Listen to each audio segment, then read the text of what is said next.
All right, what's going on, guys? Welcome back to another Serious Angler podcast, episode number 207. I am your host, Bailey Egbert, and as always, joined with me, the captain, Mr. Andrew Full. What's going on, dude? Sunburned. What's going on with you? You got roasted so bad today. I don't know if you can see it on my hands, but I got quite the tan lines going on here, too. Yeah, dude. We're doing great. If people are watching this on the YouTube, literally, it looks like I have gloves on because my arms are pasty and my hands are just tan as can be. But, yeah, dude, it was a choice for you today between taking a sunburn or wearing a completely wet face mask that I had at the bottom of my tackle bag. Sunburn. Sunburn. He went sunburn. But, yeah, dude, today was to be completely honest, from my front, was a complete roller coaster. A huge positive side on the fact that caught my personal best, 6 pounds, 7 ounces, and that you and I put down a 27-pound bag up on these fish up here in the north. But also had some crazy stuff happening on the personal side, which I won't even get into. But just know that everything is all good now. Yeah, that was wild. I felt so bad. And I was like, oh. Like a crushing defeat, but we're good now. We're back on track. Hopefully, knock on wood, that all goes well. If it does, you guys will – this episode is going to post on a Wednesday. If all goes well, you guys would have already know what I'm talking about on Monday Night Live. If not, I'm sure you'll hear about it on Friday's episode because we're pre-recording this one, and we have a really cool show today. But before we get into today's show, I want to talk a little bit more about today because today was a lot of fun because that was the biggest bag you and I have ever put in the boat together. Yeah. And that was, correct me if I'm wrong, your biggest bag of greenfish you've ever dropped. Yeah, fun fish and tournament. Yeah, that was something. And it seemed like every time I catch a 4-pounder or 4.5, you'd freaking catch a 5. So it's like, what is going on? I think I had one fish out of our best 5 because my biggest one was 4.8 all day, and you just dropped 5s and 6s on me. So, well, we had a 4.85, a 4.85 was 27 pounds. That's kind of what the bag was. So we had some good 5s in there. And I broke off an absolute giant. And you did break off a giant. Who knows what we would have touched if that would have called out that far? Who knows? Yeah, I don't know. Coulda, coulda, woulda, but it is what it is. It's fishing. But either way, dude, you went on a tear at the end of the day. Yeah, that was right. Like 15 fish to 1. Like they wanted what you had way more than what they had for me. Like, dude. It was kind of fun to watch because you were just every single cast and you were wailing on them. They were only like 2-3 pounders, but still, you were just like, it was a lot of fun to watch. I would cast it out. We're fishing, I don't know, a flat, and I would cast it, hit the bottom, and then pop it. I was popping the swim bait, and then I would just kind of quick twitch it and kill it, and all of a sudden the rod would just load up for like 15 casts out of 20. I think I caught a fish. Like, it was just dumb. Yeah. And it was brown and green, so it was a ton of fun.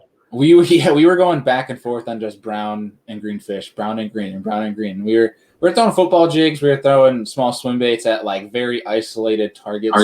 Basically just simply just target fishing and just creeping it. Absolutely creeping it. And all you'd feel like, it was actually kind of cool because that 6-pounder was like my worst bite of the day because it was just mush. But like every 5-pounder was like you reel and you're ticking, and then you feel dong, and then you lose all slacks, and then you're just reeling to catch up, and then you're just leaning. And that's why I was telling you today, like a small swim bait bite is probably one of my most favorite bites on planet Earth. So to do that, to have 27 pounds doing that was a whole lot of fun. I'll not argue with that at all. But probably going to head back out in the morning. I got some more content creation to do for some clients, and hopefully we'll sneak in some fishing as well to get on some more bags. But it was a really fun day, dude. It was actually absolutely awesome. I don't know how much we're going to make for what's that? You should just jack the community hole tomorrow morning. Go to the community holes and film. Yeah. We'll see. We'll see what happens. We'll see what I'm feeling in the morning. But I think more importantly, we have a really cool guest today. We have on the president from Alpha Angler Rods, Mr. Jake Boomer, and he's got a really cool story. So we're going to bring him on here in a second to not only talk about Alpha Angler Rods and kind of the history about it, but talk about Jake and himself because I know he's got a lot of big dreams and aspirations and comes from some very talented fishing. So I think without further ado, I think we bring him in here to get him to chat with us. Mr. Jake Boomer, what's going on, man? Doing good. How are you guys? Doing all right. Good. Probably better than chilly old in Idaho over there back in the West. Yeah, it's not really fair to listen to your big fish 15 for 20 cast story sitting here. Almost hung up on you guys. Yeah. Sorry about Okay. Yeah, say this.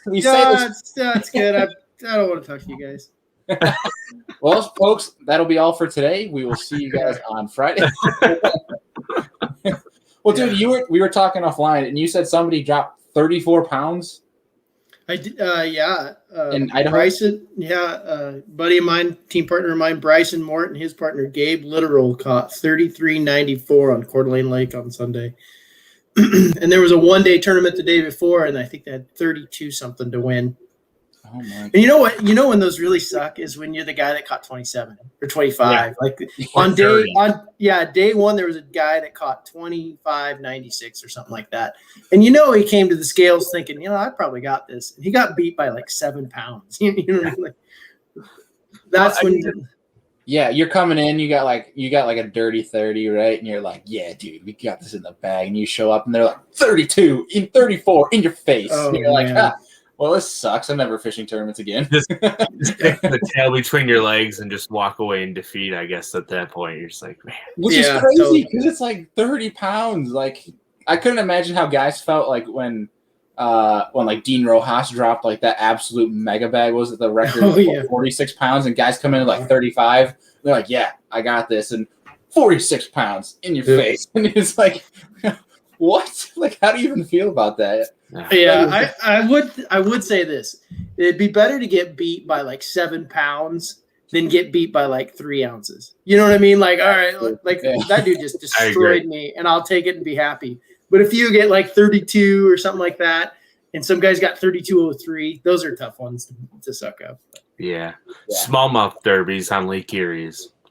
It's funny. Like all of our fall tournaments will be like 27, 26.9, 26.8, 26.7, 26.5, and then slowly go down from there. And like it's like, oh, my best day I've ever had on the water. We're gonna win. And then somebody drops like 28, and you're just like, yeah. What do you do about it? Yeah, you lose by a couple ounces, and you're like, yeah, that shad that it spit up, I really should have stuffed that back in my mouth. Dobie or I got a good story, and I'm going to use it. I got to tell you guys this because I want everybody that's listening to hear that they need to come to the Columbia River. NPFL, Bass, FLW, come to the Columbia River. But we fished a tournament, a team partner and I, years ago, and we had 25 pounds. We had a 9-pound largemouth. I mean, this place is crazy, right? And so that means we also had 4-pound average smallmouth. We had 25-some pounds. And we came in and we thought, there's no way. Like, tournaments normally get one with like 19 or 20 pounds. We're going to win this. And the best part of the whole story is we didn't win and we didn't get big fish. What? And I remember like my buddy was like, I don't think we got anything. We got second across the board. Yeah. But that hurts. That one hurt a little bit. Yeah. Good grief.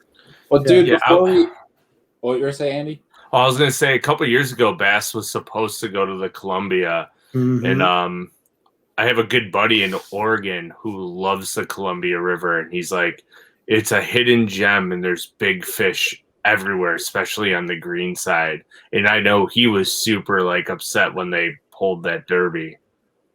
Yeah, well, and I bet Bailey will bring this up too when we talk, but the Northwest is such a landlocked.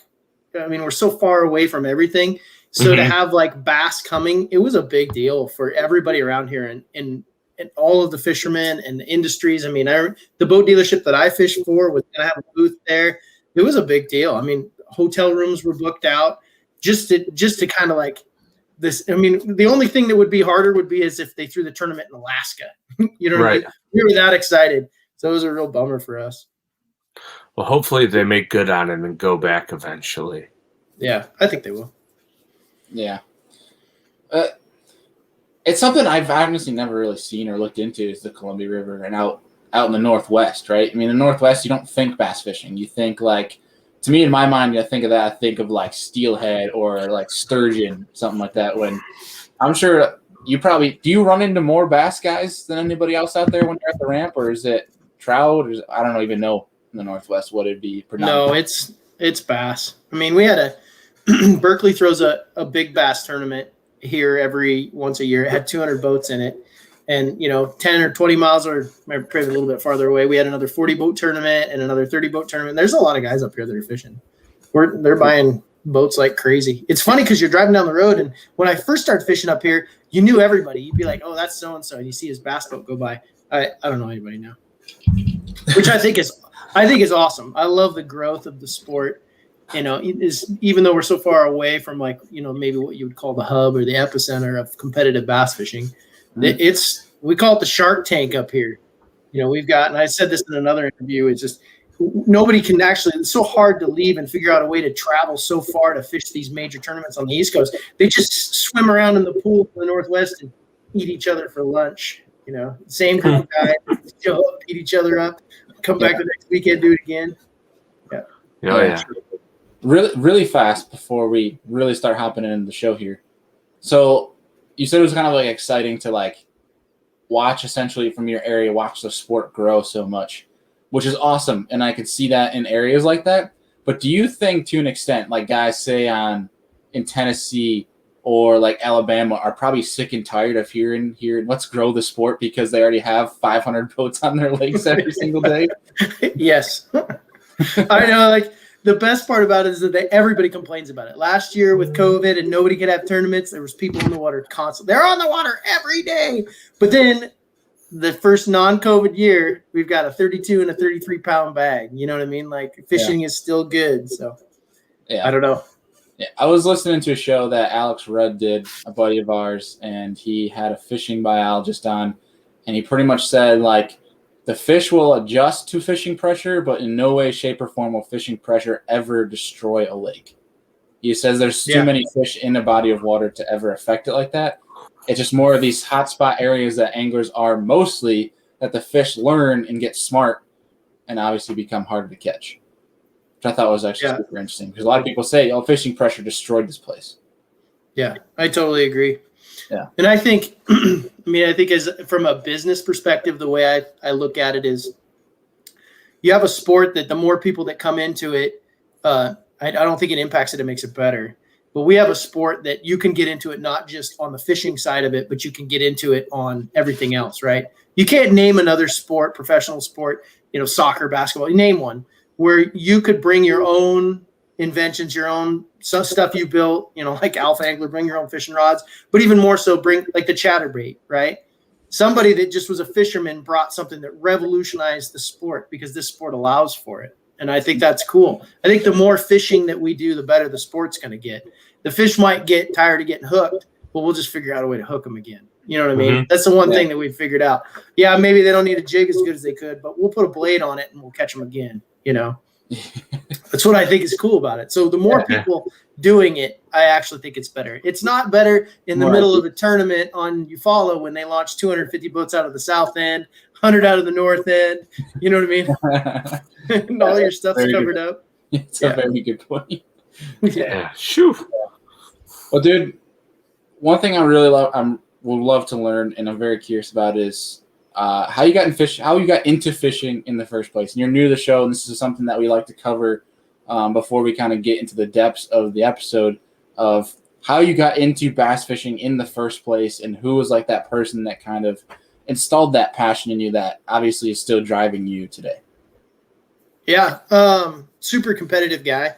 So I was doing a bunch of other sports and I was probably in my late 20s. I hated fishing because the only fishing I'd ever done was sitting on a bucket on the ice. We call that a picnic on the ice. I didn't know my type A personality wasn't going to do that. And actually, this is crazy because it's a small world, right? Everybody knows Luke Clausen. Mm-hmm. Mm-hmm. Well, I went to high school with Luke Clausen's team partner, Mark Lippincott. And I had somebody said, "Hey, just go fishing with Mark. You're bored." I had gotten out of another sport. I'd spent too much time doing that and thought I needed to find something a little bit more constructive. And Mark took me once, and it was the downhill slide. And it wasn't so much about catching bass that was cool. It was the competition. The first tournament I did, I was in. I mean, I could have gotten dead last. It didn't matter. there's something pretty cool about the way a bass tournament lays out. You know what I mean? That there's so many decisions in it. It's not the tallest or the biggest guy. You know what I mean? You get beat just as bad by a 79-year-old guy and an old Cajun as you get by one of these, awesome 23-year-old college kids, Yeah. And so, yeah. Oh, go ahead. I was just going to say nothing beats a tournament morning, the jitters that you get, and especially it doesn't beat it. Obviously, if you don't win or whatever, it's not as great of a feeling. But, like, when you come to the scales with a bag, that feeling of walking up, that excitement to drop something on the scales. The euphoria. There's no beating that. But Nothing like waking up an hour before your alarm goes off and sitting there pondering where you're going to make your first cast or if it's going to be blowing the wrong way because the weatherman was wrong again. Do you experience those issues up there in Idaho too? The weatherman's poor accuracy for the weather forecast? Yeah, the weatherman is another word for liar. Right? If I was off that much in my normal job and missed the boat, we'd all be fired. I'd be fired. Yeah. Only job you can be wrong 99% of the time and still be employed. Yeah.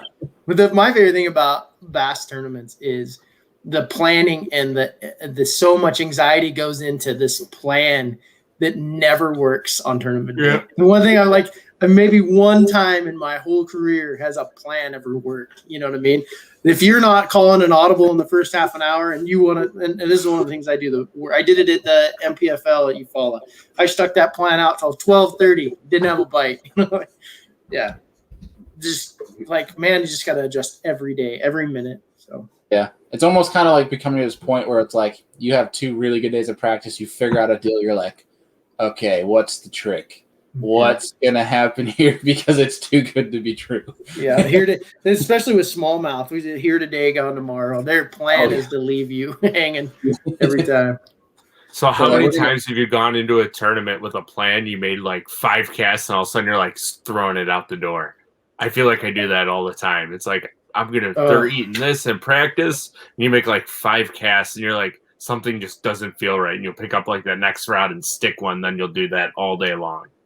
I've done that a ton of times. I wish I could do that. I wish it only took me 5 casts to realize something's going away. Because normally it takes like about 10 o'clock going, man, you're going to zero. If you stick this out a little bit longer, you could come in with a big goose egg.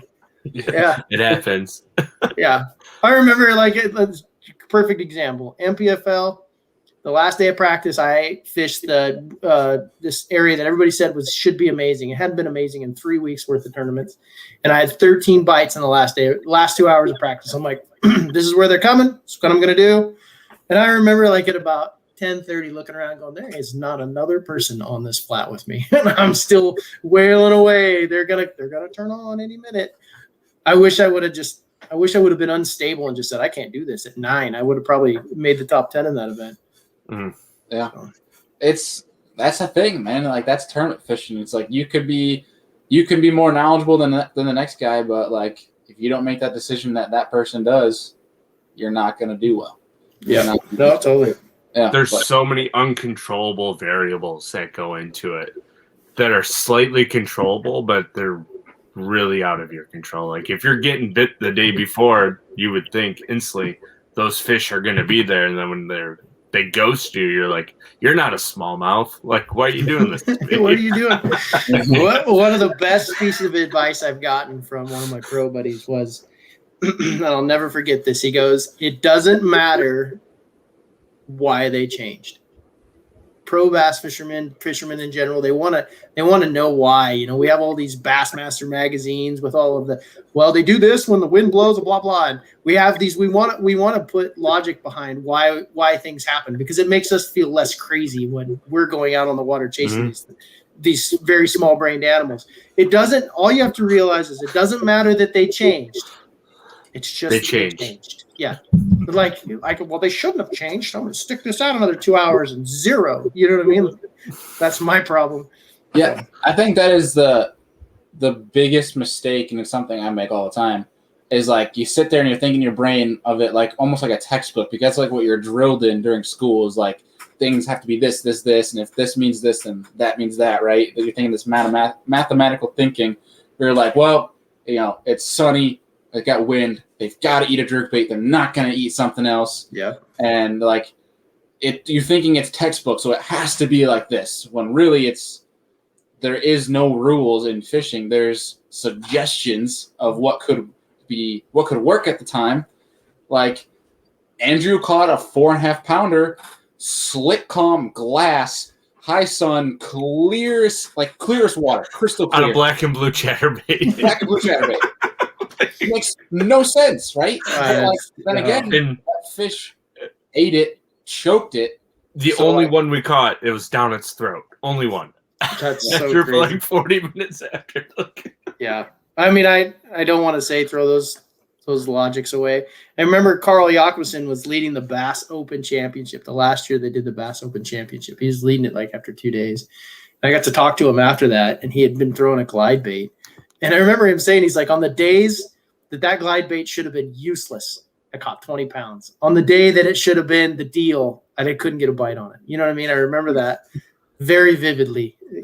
It's all that math, and maybe that's the fishing pressure changes those fish to, they're going to throw a jerkbait when the wind blows, so I'm going to go deep. The heck with this. Yeah. Exactly. They know what's coming. Yeah, the book says this. Let's throw a curveball.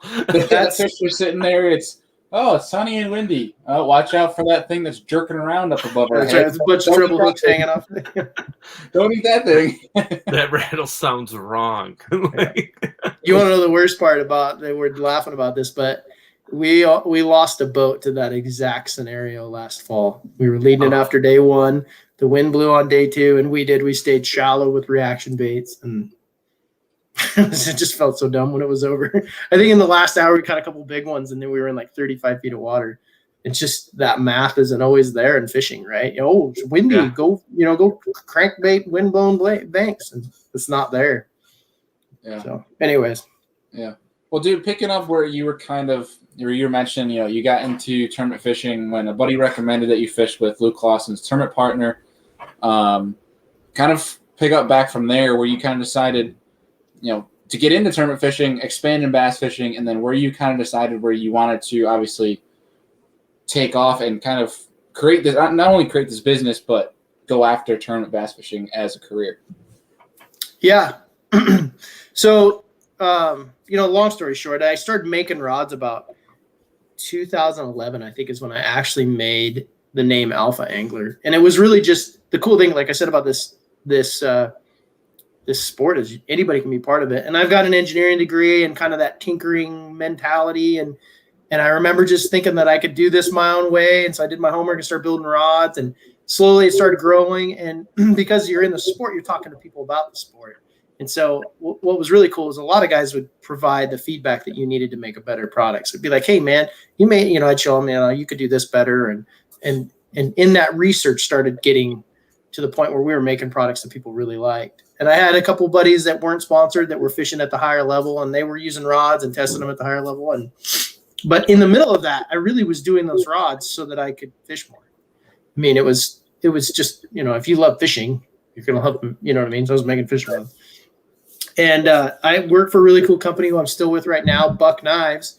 And they were supporting a lot of my fishing at the time, and they still are now. And I had to kind of step back from the role I had with them. And I decided, I think in 2015, I thought, and I had a pretty good deal. Actually, what happened in 2015 is really a good story. My buddy Polinick was helping me design a lot of rods. He'd come home after his elite events and be home for the winters and stuff, and we would design and make rods. And it wasn't so much that he was going against his, he wasn't breaking any of his contracts. That guy just doesn't do that. But if you show a fisherman a fishing product, he's going to talk fishing about it. He's going to look at it. He's going to use it. You know what I mean? It's like fishermen talk fishing products. Like, well, I like this and I like that.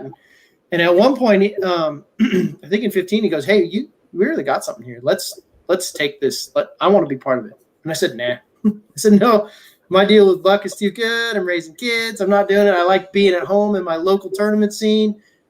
I'm not going to do it. And a couple years later, the bug got me. And the bug for me was we made the first Bassmaster Team Championship, which was, I think it was think it was in 2016 or something, me and my team partner, and I got to travel across the country and fish a different lake up against a bunch of hammers. And that was it for me. I wanted to do that. That's all I wanted to do. You know what I mean? So the best part of the story is in 2017, I called Brandon back. I said, I'm ready to do this. I'm ready to switch my roles at Buck to a little bit lesser role and go after this alpha angler and fish professionally. But are you in? He goes, no. He said, no, my deals are too good. So I'm like, what do you mean? 2 years ago, you were trying to bug me about doing it, and now you're not interested. And so it took a little talking, and he finally called me and said, I'm in. And the best part of the whole story was I was at the second year's team championship, and when he announced that he was going to use a different rod, he, for the first time, got fired in his career. So that whole progression, that whole timeline, you know what I mean? He got fired because he was doing something else. It really showed you how big the industry was getting and how much they really wanted you to be part of it. And they have these conglomerate team deals and stuff like that. And I'm like sitting there going like, man, I'm following my dreams. I'm starting my rod company. I'm going to fish. And I just got my best friend fired. It's like, yes. I remember that. It was a crazy turn of events, Yeah. I remember he called me like we were at the drivers meeting that night before this team event, right before the drivers meeting. He tells me he gets fired. Then we bombed the tournament. I remember I've said this a million times. I remember like if you're looking for signs from God that you're doing the right thing, you're going to have to be a little bit patient. Because after those 3 signs, I was like, I might have really screwed this up. Yeah. Oops. Yeah. So, whoops. Yeah. But we made it through, and I fished the Opens last year. I got invited to NPFL this year, and so that's kind of where I'm at. I'm at that level where I get to travel. I get to see the East Coast. That's the hardest part for us West Coast guys is, just you see almost every West Coast guy goes east. That travel's so crazy. So, right. Yeah. Well, eventually. What have been your initial impressions on the NPFL compared to say the Opens that you've gone to? I mean, what was the atmosphere like going into the first ever inaugural event of the NPFL? Everybody has apprehensions, but I thought it was awesome. I think they're doing it right. This is my take on it. I think they're based on the fact that there's not enough professional spots for the guys that really want to do it. And I watched, and he said it. He said, no matter where we go these days, because of the growth of this sport, if you're fishing Wednesday tournaments, you're fishing Sunday afternoons, it doesn't matter. Guys are hammers. Everybody, guys, if this sport is full of hammers, and just being able to be in the sport is the hard, in my opinion, the hardest part. And I think NPFL came out with a way for, guys that didn't start in college. I didn't start in college. I had a job and I've got 2 kids. You know what I mean? It's not as easy. They put together a platform that I think is extremely competitive, but rewards a guy that's going to give up a bunch of money and time to go follow his dreams. And so, and anything that's new is always, you know what I mean? Like, I'm not knocking the old school versus the new school, but I did feel like when we were there, they're in it for real. I mean, it was cool to be part of it. It was run well, and it was freaking competitive. It was cool. Yeah. So I think something that's important to note that like you and I have spoken about previously is, people like to knock something, especially something new. And I think the biggest thing I heard about the NPFL that people didn't like was that the website was down or that they're having issues with live because of the technology couldn't handle the capacity that was being presented to it, right? The amount of numbers. And what I told you is I think that is actually a compliment to NPFL and what they did, because not only one does it allow them to make adjustments for event 2, but that means that there is so much traffic going towards that event that there was so many people trying to view, trying to keep up, trying to browse the page, that they couldn't handle it because there was obviously beyond it. They surpassed their expectations of what was to come for that event. And I think if anything, obviously it creates your room to get more comfortable with the software and technology that NPFL needs. So obviously you're making the right adjustments. So it's a good thing. And I think it's a compliment, and you know that you're going to have the watch time, you're going to have the viewers, you're creating a fan base. So I think obviously there's this one tiny small hiccup that if not already, it's already been forgotten about. And now it's just all plus. It's all growth from here. And you already know that there's people coming to watch. So that was one thing I really wanted to note, because you hear all this negativity. I shouldn't say all this, because there really wasn't that much, but I did hear comments on the side about it. And I just think that there's a lot of positive to be taken out of a small hiccup like that, because it means that you're on the right direction is what I'm trying to get at. Yeah. Well, it is. I get take all of the comments and stuff, and human nature is always going to resist change, right? But it was cool that people were watching, and even if you didn't think that you were, I'll tell you what. Go back and watch John Sukup run live scope with a jerkbait. I don't care what tournament circuit he's in. I don't care who he is. I don't care if the guy's name was something. I don't care. That was stinking amazing. And I was fishing that same flat with him on day 2, and I watched him. He was literally chasing fish around that he pushed off a brush pile. That's crazy. I don't care what circuit is, you just love fishing, you're gonna watch that. I wanted to see it. I got to watch it from my boat, and it was miserable. I watched him catch the double. You know what I mean? And I was sitting there and I'm telling you, it doesn't really matter. I just think it's they did a really good job of putting cool fishing in front of people. And so I think it'll continue. I'm glad to be part of the first year. And so, well, like I said, who cares what they say? It's like the other side of it is never let a good disaster go to waste too, right? The more people complain about something, the more attention it gets. It doesn't really matter either way. Any publicity is good publicity. Yes, exactly. 1,000%. Look at the max scent being banned by MLF and how much hate the MLF got for it, but how many people went out and bought flatworms. More max scent, because of it. Yeah, I saw numerous was funny. That went and said they're like, I just went out and bought max scent because apparently it's so good it got banned, and I totally realized it was April Fool's. I'm like, well, marketing worked. Dude. You got duped. If that was Boyd Duck, I don't care whose idea it was. It was stinking genius. It was genius. You can't buy max scent anywhere. Whoever came up with that deserves a raise, because that was very smart.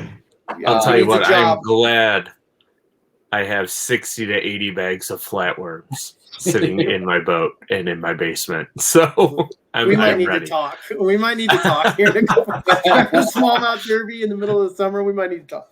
Yeah. Well, so here's the deal, and I'm kind of going to expose this for when people listen. There's 4 or 5 websites that I have in my history that I literally just load on the flatworm page every day at 9 a.m. and noon. And as soon as they pop into stock, I buy 10 bags every time. Yeah. Are you down with product trades? Because I know a guy that owns a rod company that is going to need some flatworms. No, but if you do come this way, we can go smallmouth fishing. I guide on Lake Erie, so out of Buffalo, the best part of Lake Erie. That would be awesome. I think we have Winnebago this year, so it'll be my first trip to something like that. And I don't think that's completely considered Northeast, but I'm just excited we got a smallmouth. That's Midwest. I'm actually pretty certain, because that's Wisconsin. Yeah. So that should be fun though. Super cool. I like that. Shower, right? A couple guys are complaining that, man, this Wright Patman where we're going next week is it's kind of the jungle. I'm calling it Jurassic Park. Getting around is going to be tough. That kind of stuff. Yeah, it does. But then they put Winnebago on there, which a lot of guys were like, hey, that's kind of cool. That brings some attention to a different area that doesn't normally get traffic. So super cool.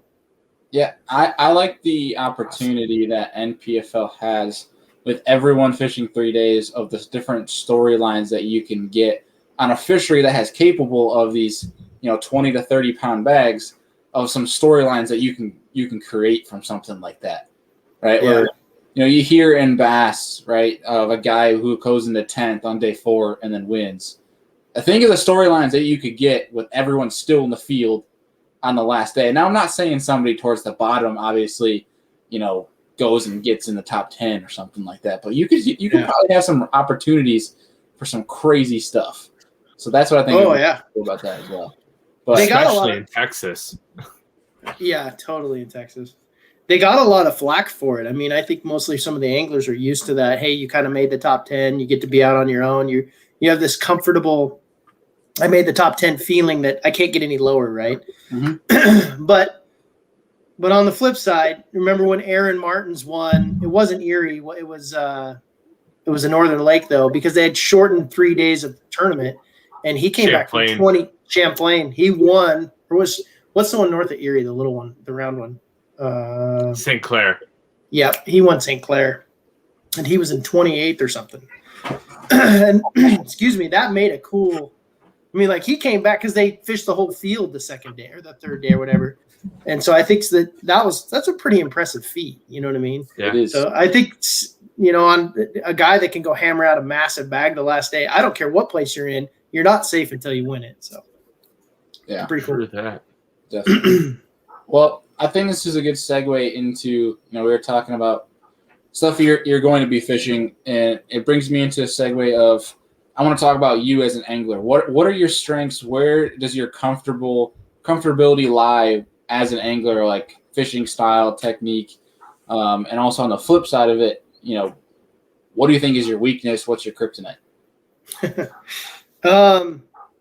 Well, because of the way we fish up here, I feel like I've gotten to be a better offshore guy. I like to be offshore. I don't feel like Brian Thrift's like, I don't fish on shore because that's easy.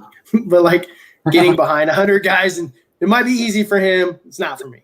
So I prefer to be offshore using my electronics. I mean, I can flip and pitch, but I will tell you that I feel like this next tournament on Wright Patman would be my weakness because there isn't anything offshore. It's all a flooded mud flat. And, there's stumps and things like that. But really when you have to be, when everything is the same, the place is covered in bushes. Normally in my situation, when I fish tournaments like that, I go find what's completely different than what's so obvious, right? And normally that's an offshore deal. So I like to be, and with the advent of all of this technology, it's just made it better to be off there. We were talking just a couple hours ago about all of the technology for offshore fishermen. We've never sold more jerkbait rods ever in the history of Alpha Angler. And that offshore, that jerkbait, active target, live scope has completely changed the industry.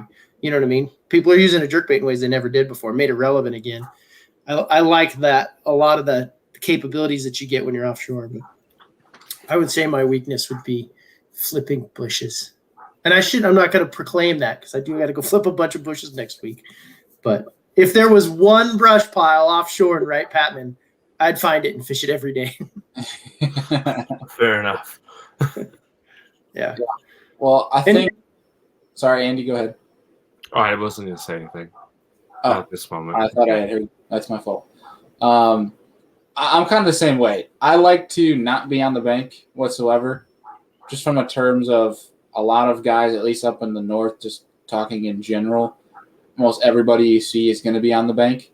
So it's something just more of doing something different that I thoroughly enjoy. So I could definitely see where you're coming from on that front. But I guess on the flip side, talking about your weakness and flipping bushes and things like that. I mean, I think that's something that I think it's obviously good to recognize it, but you're definitely going to grow if you're fishing all these southern fisheries. Yeah. You know that at some point you're going to have to get comfortable doing something like that. Or you're going to come home with a lot of last place for sure, right? Yeah, well, a couple bad finishes that hopefully will turn into lessons learned into good finishes. Yeah. And the cool thing about being owning a fishing rod company and wanting to, I'm in this sport and I want to do really well as an angler, but I know where my weaknesses lie, right? And so we've kind of created this community, we call it the Alphas, but I don't know so much about flipping, and so I have to find guys that know what they're doing. I can't come out and say, hey, I've designed this flipping rod and I'm not the best flipper, right? We have this community of guys that are good that if they're a flipper, we're gonna data mine the crap out of those guys to get the best rod, to understand the technique. As somebody said, one of the best analogies that I could kind of get after was if you get around a really good flipper, the nuances in flipping versus the nuances in, say, drop shotting. Flipping's 10 times crazier. I mean, to the line color, to the noise the line makes going through the type of vegetation. Like, I thought drop shotting was a technique that had a lot of expertise, and, you know, not even close. Right? The old school flipper could talk for hours and you couldn't write down fast enough. And that's not somewhere that I really excelled with. So I had to find flippers, guys that would lend their expertise, one, to teach us how to do it, but also so that we could make products that a guy grabbing a flipping stick would want to use, right? So that's a secondary benefit to me, where in the search to make the best rods that we can, I'm also data mining these, you know, these great flippers. I remember asking the best flippers in the Northwest, because we've got some good ones, just to, you know, help us design rods. And another great example is the Louisiana guys. They fish canals, right? I sold a few rods to them. They come back and be like, "Hey, can you make this shorter?" And I'm saying, like, why? You know, the whole rod market is going longer and longer and longer. And then you realize that they're fishing such tight quarters, and they pretty much developed a lot of our shorter power rods.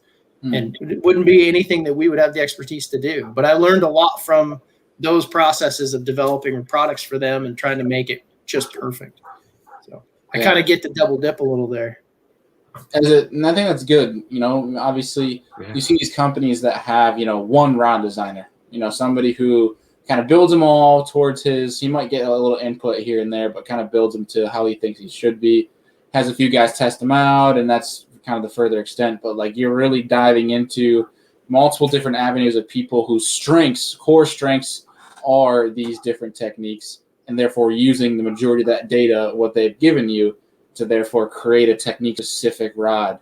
I think that's really smart. I think that's kind of why Alpha Angler has become noted as one of the higher-performing rods on the market, just for that sole reason, is because it's so technique-specific, and that's where you see a lot of these anglers that are serious about bass fishing, especially on the tournament side, obviously going is this technique-specific realm of everything for their gear, right? So I think that's a great way to kind of build a business. And that's something I've kind of been curious to ask you is, well, first of all, I'm curious what rods you as the owner use most in your arsenal for Alpha Angler. What rods do you have in your hands the most that you've obviously created? I use we made a couple of them that were just kind of the jack of all trade rods, which is like 7.3 medium heavy, which in the fishing industry, I think you could just do so much with it. And then like spinning rods, we use a 7-foot medium that is called our wrench. But it's so dependent on where you go. It's like, so I had to leave all of my I'll give you a good example. I have to leave my truck and boat on the East Coast and just fly back and forth because there was no way it was too much time on the road.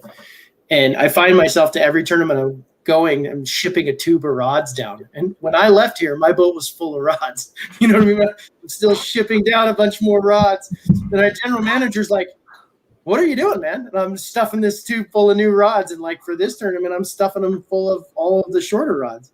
So I use them all.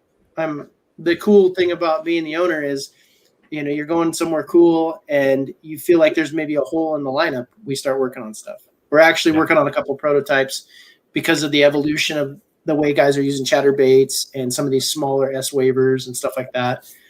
So we get to work on stuff like that and get them in the hands.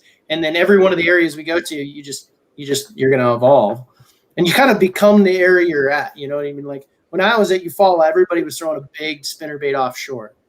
You know, then what rod is that, right? And by the time you're done with 7 days of fishing in a place like that, you've really kind of understood what works and what doesn't, and then you start playing around with what's available.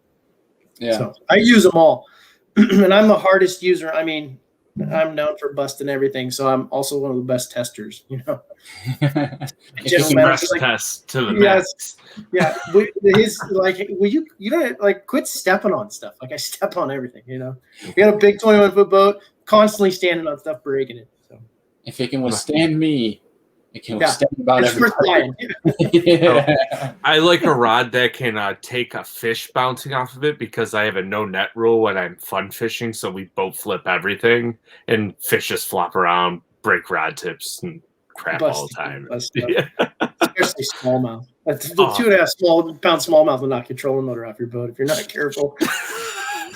Yeah, They'll take you in the water with it, hook both your fingers together, and somehow attach to your jeans. Yeah. So it's just like, oh my gosh. Yeah, we call them the devilfish. I want a rod that can withstand the slingshot technique when you have a lure hung up, so you slingshot your rod down to grab. I broke a rod tip today. That's why I'm bringing it up. I got a football jig stuck, so I just took my rod and slingshot it down to grab it off. And I felt it hit the thing. I felt it hit the jig. Jig came undone, but I heard a sound, and I'm like, I totally just busted a tip. And I bring back up, and it's gone. Damn it! You pop the ceramic guide insert out of the guide. Yeah, never good. Break a $500 rod for a $3 jig. I've done that a lot. Yeah. Lesson learned: don't do that on rock. But yeah, so just don't be lazy like me and use a slingshot technique rather than getting down and actually getting it out. But point taken. Yeah, but dude, so you brought up chatterbaits really fast, and I always bring it up. I'm sure the listeners might be even getting annoyed at this point because Andrew and I always talk about this. But you, as a owner of a rod business, I think we can get a very valid opinion, Andrew, disagree or agree, that Jake can kind of give us his opinion on the whole glass composite graphite chatterbait deal. Jake, like which one? Yeah. Like which one for which? Or which one do you prefer? So I'm a glass guy. And so is Polikanik, my buddy Polinick. But Wait, what was that nickname? We call him Polikanik. Polikanik? Yeah. Sorry, he's gonna be mad at me. He's a glass guy too, and but I'll tell you this: the one thing I've noticed in the more guys that I have that are competitive and use it, in my opinion, with a chatterbait, it's a personality trait. And I know that sounds dumb, but I had a couple guys that were really good fishermen that were really laid back about. I mean, they just had that laid back personality. You know, the guy that you could never get riled up, and then the guy like me that. Like you make a little too loud of a noise or I feel a little tick and I've swung and jumped 4 feet in the air, right? And the thing about a chatterbait, yeah, exactly, is I almost feel like that really quick response or that that quick reaction, I think that you probably go with a little bit more of a glass rod to slow down the impact of that chatterbait. And I can't remember who it was, but somebody told me a story like when you really crack a chatterbait hard, you're actually, they come in behind it and they grab it. And they actually fold the blade down on the bait. And when you crack them really hard, you push that blade up and it's kind of like a weed guard going through their mouth. That's the only math I really have with that. But when I went to a glass rod, I was sticking them back in the back of their throats and I was landing them. And so, but that being said, our number one selling rod is the Chatterbound, and it has a glass tip with a composite back end. And so it kind of has a little bit of both. The problem with like an all glass rod with some guys is that they're throwing them around a lot of heavy cover. And if you don't have like some meat after you hook them to pull them away, they're going to own you. And so we've kind of got both, and I've used both. And I'll give you guys one of our biggest secrets, the guys that are winning a lot of money up here in cold water, like 45 into 50, 52. The guys are actually using our deep cranking rod because it's all glass. It's called the Mag Rebound. And I think what they're finding out is that those fish will eat that bait and come at you, but because they're eating it because it's so cold, you don't feel a thump. You just feel the blade go away. That longer rod is absorbing some of that, is allowing to get it in and allowing you to make up some line without snapping that bait out. And we've sold a lot to guys up there. So my answer to that is anytime you find a guy that says this is the perfect rod for this, I will find you an equal and opposite guy that's won a lot of money using the exact opposite rod. Now, maybe not exact opposite, and it comes down to the angler. I mean, I've had this argument with, somebody like Brandon, who's going to say, this is the rod you do this with. It's perfect for him. But we've been really careful to say that's not textbook, because whatever you land fish with, your technique, whatever you're doing, especially if you're cashing checks with it, that's the best for you. Mm-hmm. But as far as chatterbaits, I'm a glass guy. So I agree with you, Andrew. I told Andrew I wasn't anti-glass, but I come from graphite where I didn't really have an issue at all losing fish or missing bites. But I told him, I'm like, as your friend, I'm going to try glass and give it a shot. I just haven't caught enough fish on it to even try. And I picked it up a little bit today, but it figures the one time Andrew picks it up and tries my rod, jams a 4.5 down the gullet.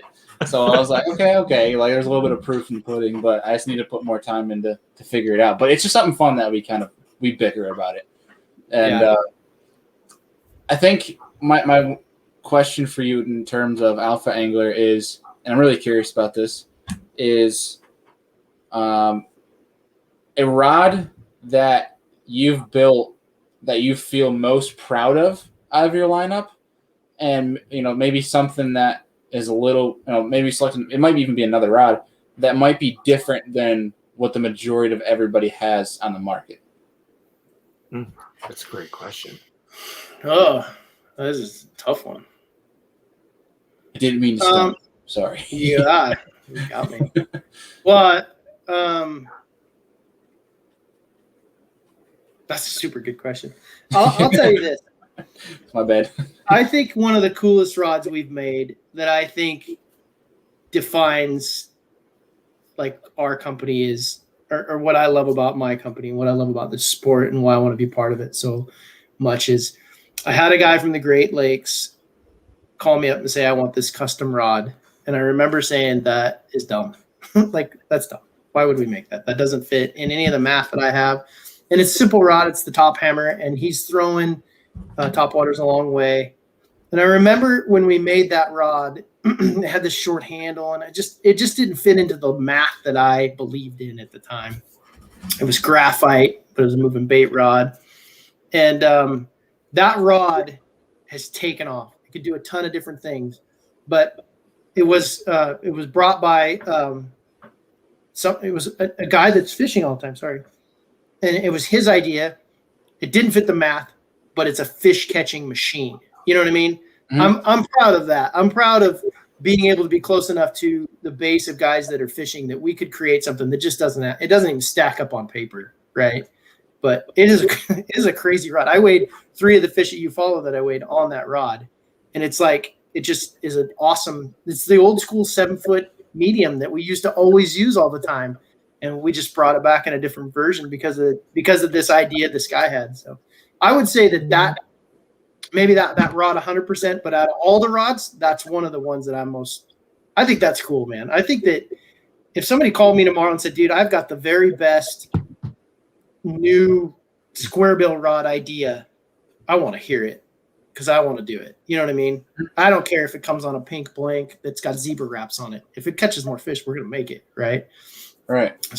That I would have to say that. I like that. The Louisiana guys that developed our 611 power skipping rod, I thought it was the dumbest idea in the world because, I mean, who needs 611, right? We have a 7.3. That's 4 inches. Negligible. But if you've ever had to throw spinnerbait around docks or skip under docks, like that 4 inches is huge. And so that kind of stuff I think is cool. And not to give my buddy Joe LaBarbera any extra props. I don't want his head to get too big. But I think that evolution, that opportunity – I think that I'm more proud of that. You know what I mean? Yeah. To be able to be in contact with guys of fishing, because fishermen will talk fishing. Doesn't matter if you're in the industry. We want to talk fishing. So it's like to listen to your customers and the people actually using your product. I think that's huge and speaks volumes. I would love to have been a fly on the wall the first time the guy that invented the chatterbait, showed a professional angler. Just would love to have been part of that. Like, dude, this thing's going to be awesome. I'm pretty sure they were all like, I mean, that thing revolutionized the sport, right? Just kind of like Live Target is. And it was a blade on a jig head. And I remember, I can guarantee the first time I saw it, I was like, this is the dumbest thing I've ever seen. Oh, yeah, I know. I'm guilty. What is this thing? Yeah. Luke Clausen, everybody was trying to keep the A-rig a secret, and because he was friends with my team partner, he told us about it. And I remember the first time we had the A-rig before it got banned, before anybody else in the Northwest. We had the A-rig for a full year, and I threw it 3 times and threw it back in the boat. So that's the dumbest thing ever. Oh my gosh! I know, like that's fishing, right? It's the crazy part of this sport. Yeah, that's true. What a fun bite! I listened to a show where Kevin Van Dam said he had the Ned rig brought to him, a couple of years before it even became a big thing. He's like, "That's the dumbest thing I ever heard." Now everyone's got them rigged up everywhere. Yep, that's how much money's been won on a Ned rig, right? And they just keep biting it. Yeah, super cool. Yeah, definitely. So I think, dude, what we're gonna do to wrap things up, I got one last question for you before we wrap it up with our kind of like our concluding question. But Andrew, do you have anything for Jake here before we start wrapping things up? Yeah, if I were to buy a rod, I have like scoped around. I'm a huge drop shot fisherman. It's my favorite thing to do. What is I want a versatile drop shot rod to where I can fish deep with it, but has enough power and a soft enough tip to pull fish out of grass, like sparse grass. What would be the best rod to go with, in your opinion? I think you'd probably like our drop shot rod. It's called the DSR drop shot rod. It's funny because like when I drop shot, if I'm around largemouth, I grab a heavier rod, right? Because you're going to up power everything. Mm-hmm. And that rod, to give him no more credit than he deserves, but Paul and it completely designed that rod. And last year when he won Santee Cooper, if you guys remember, he found a brush pile. He saw it on his 360 and caught like an 8-pounder out of it. Yeah. Well, I remember like he was telling the story. He had to stop and retie so he could throw the drop shot into this brush pile. And I'm like, well, what did you retie? Did you grab a wrench or something with some horsepower? Because if they eat it out of that brush pile, he's like, no, I used the drop shot rod. Like you were fishing for 8-pound Santee Cooper fish with a drop shot rod, the same rod that he won Champlain with 6-pound test. He just tied 8-pound test on it and pulled an 8-pounder out of a brush pile. I would have never done that, but it shows the versatility of that rod. He doesn't.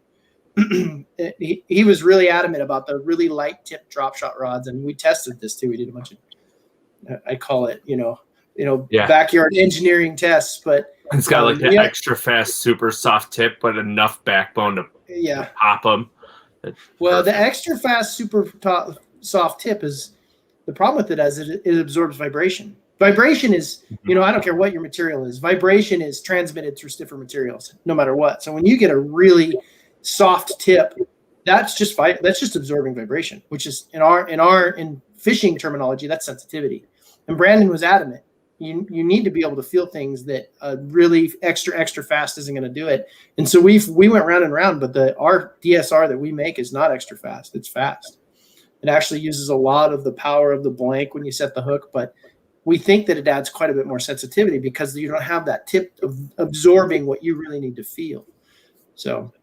So it's actually the opposite. And that was something that he really that was his idea he brought to the table that a lot of us, drop shot math is extra fast, super light tip. But, it makes sense now that we've actually put it into a product and see how it works. That wasn't really, in our opinion, the case. So. But it would be the drop shot rod. Brandon has done a lot of damage with that one particular rod. I would have grabbed a bigger rod in largemouth water, but he proved you don't have to, I guess. Yeah. Well, I think that's the one thing that put me on to Alpha Angler a few seasons back was watching Palaniuk use the DSR on St. Lawrence. Yeah. He just whoops him with it. But he loves it. He's really good at something that should be just what you would think he's easy. He's really good at it, but he's really refined that technique. So in my opinion, the way he comes back and even critiques the rod that we have done, you know what I mean? He can tell if we missed a little bit on guide spacing. He's really dialed into that deal. Yeah, that's crazy to me because that's something like Andrew's more dialed into that equipment. I'm a tinkerer, yeah. Yeah, very much a tinkerer where I'm just like, okay, give me it, I want to use it, and that's the sort of thing. I want to figure out the fish. Where I at least for me, when it comes to me, I'm missing bites or something like that, the first thing I think of is either bait or what am I doing wrong versus maybe it's just something small within my equipment that I could fix. So it's that's one of my faults is I don't understand equipment to an extent that I'd like to, at least. I might as much as I need to, but as much as I'd like to, guide spacing, I'm probably never in my lifetime to be able to this guide needs to be a little bit further up or down and be able to tell you where it's going to be better. I'm never going to be able to tell you that. So it's cool to see how dialed some people will be on something like that, where they can kind of have that mental capacity and then intelligence to be this will be better if you just move it or adjust so and it'll make it better. That's kind of cool to see. And honestly, quite frankly, I'm jealous because I'm not the mental capacity to do that. Well, I think it's a personality type. How many times have you seen A guy just like, yeah, I just grabbed the chatterbait, went down the bank and wailed on him and didn't think about anything. He's just a natural, right? And then there's the guys that are super thought process oriented. They think about things, and I honestly think it just fits the fisherman, right? You see a guy, oh, what line were you throwing on? No, I don't know. Like you ever seen, what line are you throwing that on? And he'll pull on it. I think it's 15. It might be 17. I don't know. It could be 20. I don't know. 25 big game. I absolutely hate talking to those guys about rod design because it's like they're like, well, yeah, I use a 7 foot. What is this thing? Oh yeah, it's a 7.3. I use a 7.3. I don't even know what they picked up. You know what I mean? Yeah, it's the guys like in the commercials, like if they'll have like a specific rod that they're doing like for their sponsor, right? And they're sitting there and they're like doing the commercial, but you see in the commercial they look down to see what the rod is, and they keep talking yeah, but they stack them up, right? Yeah, there's like you could give him anything you want, and that guy's gonna go down the bank and wail on him. And then there's the other guy that's gonna be like, the reason you missed that fish is because, I'll tell the best story. My favorite story about sensitivity was one of the guys up here who we call him. He's kind of a genius. He's like, you ever notice when a guy gets a bite, he's always like, that thing hit it, he pulled it, he thumped it, right? The feeling like that fish came and got it and was pulling it away from you. And he's like, oh, I'm gonna watch some video. Watch what a bite really looks like. And you're like, all right. So I did. And I realized I watched a bunch of video when your guy gets a bite, especially with a bottom contact bait, the tip doesn't go down towards the fish. It goes back. And I'm like, so I call him back. I'm like, all right, I get it. What's going on? He goes, the thump you feel is the fish taking the weight off the bait. He's sucking it into his gullet, and he actually took the weight away, took the tension off the line, and you felt thump, and your rod went backwards, not down and in it. They don't eat it that way. They suck it up off the bottom. And I mean, like, when I thought about that, I'm like, man, I know nothing about bass fishing. You know what I mean? This years ago. I remember, I'm like, oh my God, he's right. I know nothing. Yeah. That's crazy. I didn't even think of that. That's all I'm gonna think about now. Now that I'm like throwing a jig or creeping something, that's all I'm gonna think about. It's like, oh yeah, I got throttled, when really it's just he just picked it up off the ground, off the bottom. That's it. Yeah. Sometimes maybe it's better to not know, but and sometimes they do rip it out of your hand. Smallmouth going the other way and take a spinnerbait right out of your hand. But that one time when he told me that story, that was probably when I was about my 3rd or 4th year in rod design, when I really started going, yeah, like exactly. I'm like, I know nothing about bass fishing. I'm going to start from zero. Really, man, I want to be a student of the game. Yeah. What does a bass bite look like? Yeah. This is crazy. Well, Andy, anything left for Jake before we hit him with our last question? No, I just want to say thank you. I am going to look into that Dropshot rod. So I'm going to float around here and look at different rods and reels and stuff. I used to be a huge Daiwa guy. I bought some Shimano's recently, and you would Bailey not can attest it. About this thing today. I could cast a 1/4 ounce 3-inch Kitech like 50 feet further than Bailey could with a spinning rod and braid. That's with a bait caster. Yeah, it was the SLX MGL. Was that MGL? Yeah, Colorado MGL. It was the Was it SLX a rod or MGL. the reel? The reel. The rod stinking SLX DC. Have you guys tried that thing? I got like a Corrado DC. I don't have the SLX DC. Oh man, that thing will win a casting competition. That thing launches them. So I got whooped by my co-angler a couple tournaments ago by like about 50 feet of cast. Yeah. So with the SLX MGL, I had 12-pound test on it, and I was dang near draining 3/4 of the spool on a cast. It's like 100 yards at 12-pound it holds, I think. That's crazy. And with a 1/4 ounce weight, in a 7.2, just a standard like medium fast action casting rod. See, that's why it's cool about fishing. Now I got to go look it all up. Yeah. So I want to throw farther than everybody else. I'm competitive. That's awesome. But the crazier part about that reel is, which got me super excited, I never had my thumb on the spool. Huh, that's crazy. It hit the water and just stopped. I got it so dialed with this bait that I could throw it you couldn't back super far. and it never You couldn't backlashed. backlash though because it was out of line, right? Like, what was it going to back? Yeah, What there's was no line left? to backlash. That was out of line. So, but that's Yeah, the thing; that's it doesn't even like jump off the reel on the cast. It's just smooth. I was blown away. Yeah, that was that SLX DC when the first time I watched that thing get launched around. That was impressive. Yeah, it makes a weird noise and it's just still flying. I remember looking back on that thing is still humming, and this is a bait soaring through the air. That dude's fishing the other side of the bay. Yeah, you cast right after him. Your bait hits the water. His thing's just still going. Yeah, sailing. That's fun. You're like, I gotta get some of those. Yes. My first thought was something like, "Well, let's see you set the hook at that distance, buddy." You know what I mean? Like jealous. Yeah, try to get a hook in him. You know.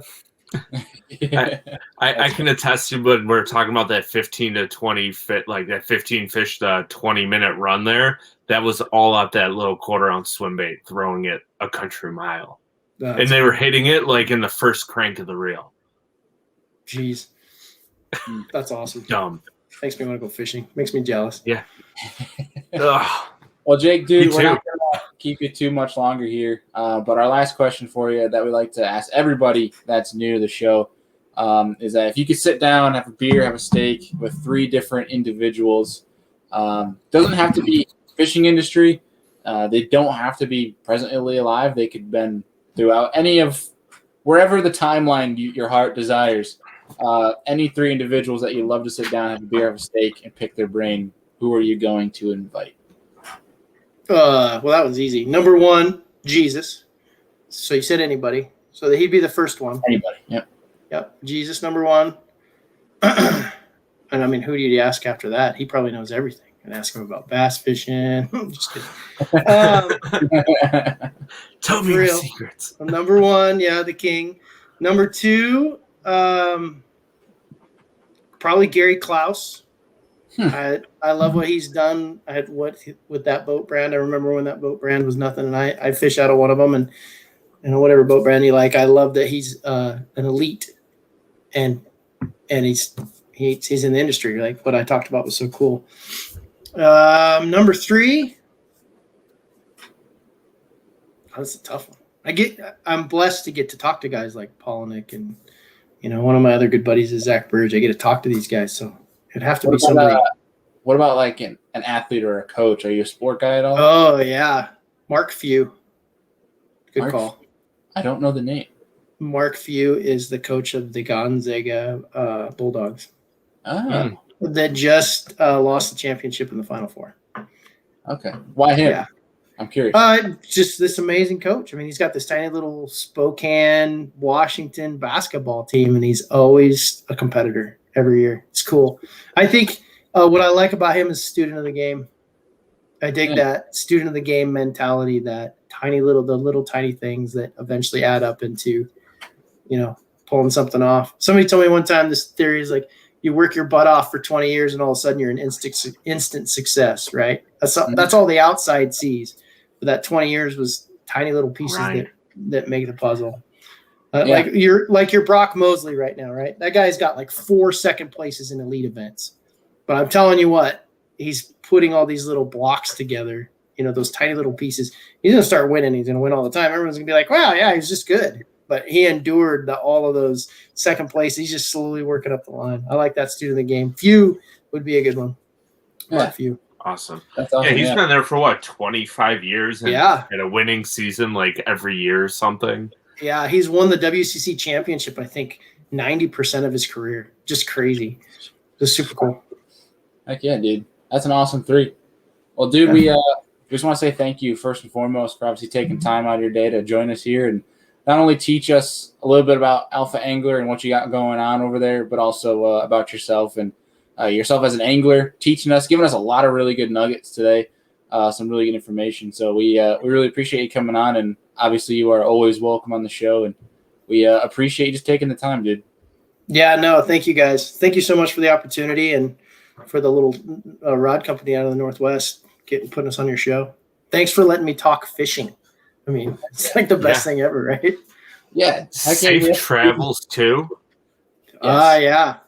I fly So out right on Friday back to in and Texas. Yeah. Go crack them and Appreciate it. have some fun. We'll be rooting for you. I appreciate it. Thank you guys so much. All right, Jake, man, we'll be in touch with you, and take care. We'll talk soon. Yep. See you guys. Thank you. All right, bye. Dude, so many good nuggets in there. Like, talking about, I mean, okay, I want to get your opinion on this now that we talked about it with Jake, is a composite rod with a glass, obviously, tip. I've never heard of that, first of all. The only one that comes to mind is a Kistler KLX Reel and Feel. Okay. Is it the one that has like that, like almost blonde, that like manila tip to it? Yeah. I think I've seen Alvin Jones Jr. throwing that in some of his videos. Yeah, I've never messed around with it, but it felt good. I've always been either glass or composite, so I think that'd be a fun one to mess with because I love a glass rod or a composite rod. I love something that bends all the way through because when they eat that chatterbait, I just want to hit them as hard as I can, and I know it's going to absorb it and pin to the top of their mouth every time.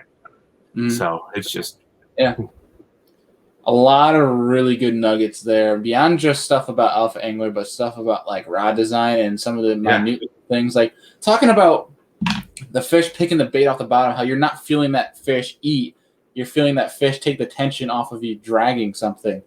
That's what's it's so cool to me. That's what, like, one of the biggest takeaways I took from tonight is that. And that's now something that I'm going to see now, like when I go out tomorrow and go drag something around and I get bit, like hopefully I get bit, knock on wood. If I get bit, like that's all I'm going to think about. Like, oh, you just picked it up. And that's all it's going to be. But it's awesome. So huge shout out to Jake for obviously coming on the show and teaching us all that. We really appreciate it. And, dude, it was a really good show tonight. Obviously, folks, if you want to get yourself in some Alpha Angler, some rods, obviously, I will put down the website below so you guys can go check them out. Jake is a really good dude, has a lot of stories, a lot of valuable information, and this will not be the last time that he's going to be making appearances on the show. But, dude, do you have anything left for the folks before we sign off here tonight? Tag us in your social media so we can share the wealth of all of your fish catches. Pardon my language here. Me and Bailey are both equally exhausted, I think, after being on the water for 2 days. And so pardon me. But tag us in your fish photos. And also, I forgot what I was going to say now. Correct me if I'm wrong. When this is going, I forget about it. I forgot. It's gone. This will be up on a Wednesday, so our giveaway that was recently run from Hobie Eyewear will already be done. The winners was announced on Monday Night Live. That's probably what you were getting at. That's what I was getting at. But good looks on that. I was like, I think I'm on the wrong timeline here. So my bad. Folks, if you're listening, if you're not already, follow us on social media. If you ever like to get in touch with us, please feel free. We are always open to chatting. And we hope you guys enjoy the show. If you do and you're watching on the MP3, we really encourage you guys to go down and leave us a review and a rating. Helps us know if we need to make the show any better, but also helps us get found a little bit easier with some of these podcast algorithms and helps us get more notice, which helps us make a better show for you guys when we get that more notoriety. And if you're watching on the YouTube and you're still watching right now, if you're not already, subscribe to the YouTube channel, give this video a thumbs up. I think that about does it for tonight, Andrew. So I think we're going to call it because I'm going to crash as soon as we get off here, and I got stuff I still have to do. So as always, folks, we appreciate you, and we will see you guys next time.